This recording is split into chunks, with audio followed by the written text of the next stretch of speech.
Hello दोस्तों, सी solve programme में आपका स्वागत है। दोस्तों, इस वीडियो में आज हम लोग एक प्रोग्राम करेंगे to calculate absolute value of a number without using library function. तो चलिए दोस्तों, सबसे पहले समझ लेते हैं कि एब्सोल्यूट वैल्यू होता क्या है। According to mathematics, absolute value of a number is the distance of the number from zero in number line. मतलब दोस्तों देखिए, ये हम लोग का रहा नंबर लाइन। मान लीजिए हम लोग -5 का एब्सोल्यूट वैल्यू कैलकुलेट करना चाहते हैं। तो -5 का एब्सोल्यूट वैल्यू होगा जो जीरो से उसका डिस्टेंस होगा। मतलब यहाँ से जीरो से लेके -5 तक का जो डिस्टेंस है वो होगा -5 का एब्सोल्यूट वैल्यू। तो चलिए कैलकुलेट करते हैं। 1 2 3 4 5। तो -5 का एब्सोल्यूट वैल्यू हुआ 5। चलिए दोस्तों, और एक नंबर का एब्सोल्यूट वैल्यू कैलकुलेट करते हैं।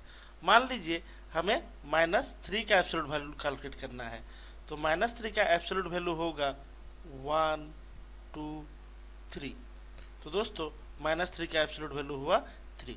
उसी तरह अगर हम लोग जीरो का एब्सोल्यूट वैल्यू कैलकुलेट करें तो जीरो का एब्सोल्यूट वैल्यू होगा 0। चलिए दोस्तों, और एक पॉजिटिव नंबर का एब्सोल्यूट वैल्यू कैलकुलेट करते हैं।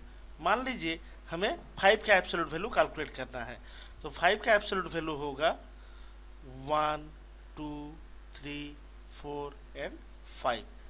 तो दोस्तों आप यहाँ पे एक चीज देखो, चाहे वो नेगेटिव नंबर रहे या पॉजिटिव नंबर रहे या जीरो रहे, एब्सोल्यूट वैल्यू हमेशा इक्वल टू द नंबर होता है। मतलब हम लोग बोल सकते हैं किसी भी नंबर, ये एक वेरिएबल है जहाँ पे कोई भी वैल्यू का हम लोग स्टोर कर सकते हैं। तो किसी भी नंबर का जो एब्सोल्यूट वैल्यू है that is equal to the number, और एब्सोल्यूट वैल्यू हमेशा एक पॉजिटिव वैल्यू होता है। तो दोस्तों अगर हमें नेगेटिव वैल्यू का एब्सोल्यूट वैल्यू कैलकुलेट करना है तो नंबर में -1 मल्टीप्लाई करना पड़ेगा।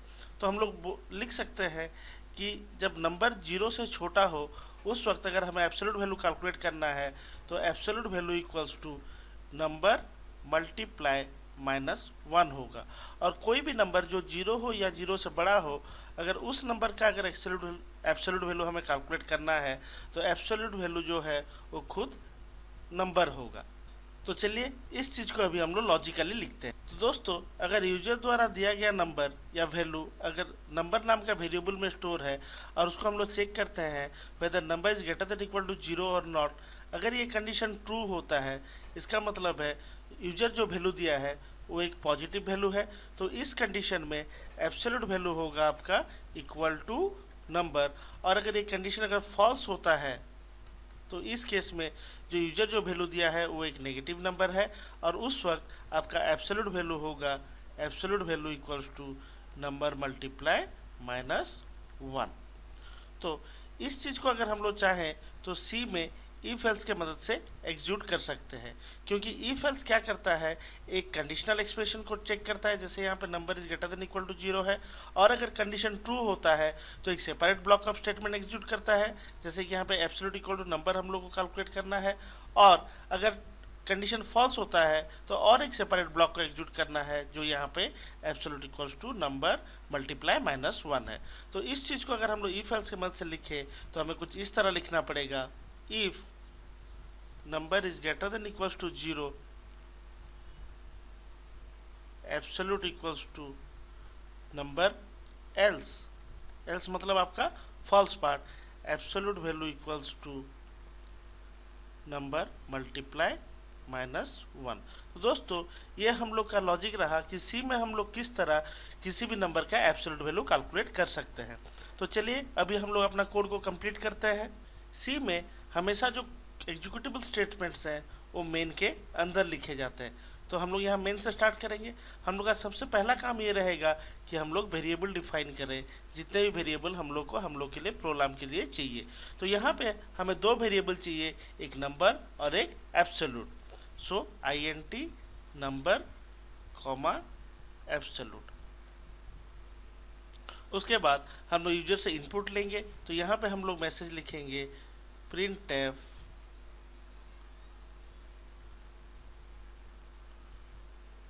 enter a number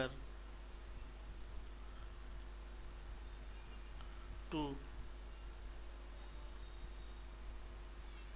calculate absolute value।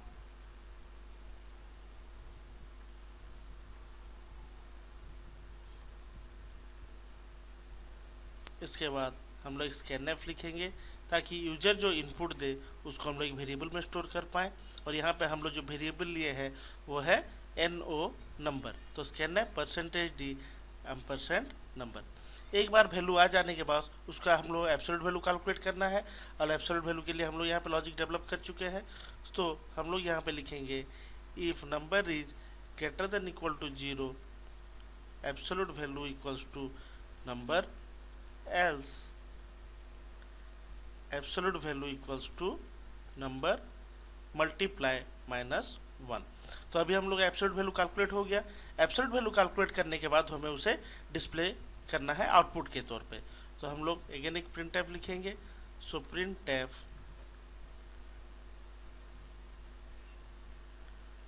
Absolute value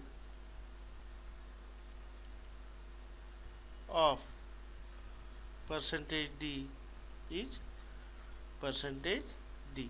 और पहले हम लोग डिस्प्ले करेंगे नंबर को, और उसके बाद हम लोग डिस्प्ले करेंगे जो एब्सोल्यूट वैल्यू कैलकुलेट हुआ है। And finally curly braces ends. और जैसे कि हम लोग यहाँ पे प्रिंटफ और स्कैनफ दो प्री डिफाइंड फंक्शन यूज किए हैं, तो यहाँ पे हम लोग करेंगे हैश इंक्लूड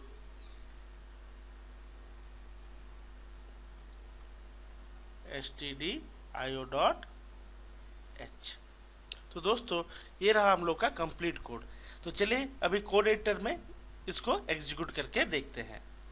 दोस्तों यहाँ पे मैं code block code editor use कर रहा हूँ। यहाँ पे ऑलरेडी हम लोग का जो कोड है वो टाइप होके है। तो चलिए इसको बिल्ड करके रन करते हैं। तो यहाँ पे मैसेज शो कर रहा है enter a number two display it's absolute value. अगर यहाँ पे कोई मैं नेगेटिव नंबर देता हूँ, जैसे मान लीजिए -3, तो उसका एब्सोल्यूट वैल्यू शो कर रहा है एब्सोल्यूट वैल्यू इज 3। चलिए दोबारा कोई नंबर दे के देखते हैं। मान लीजिए हम लोग कोई पॉजिटिव नंबर दे रहे हैं 8, तो उसका एब्सोल्यूट वैल्यू शो कर रहा है 8। तो दोस्तों हम लोग का कोड सही है।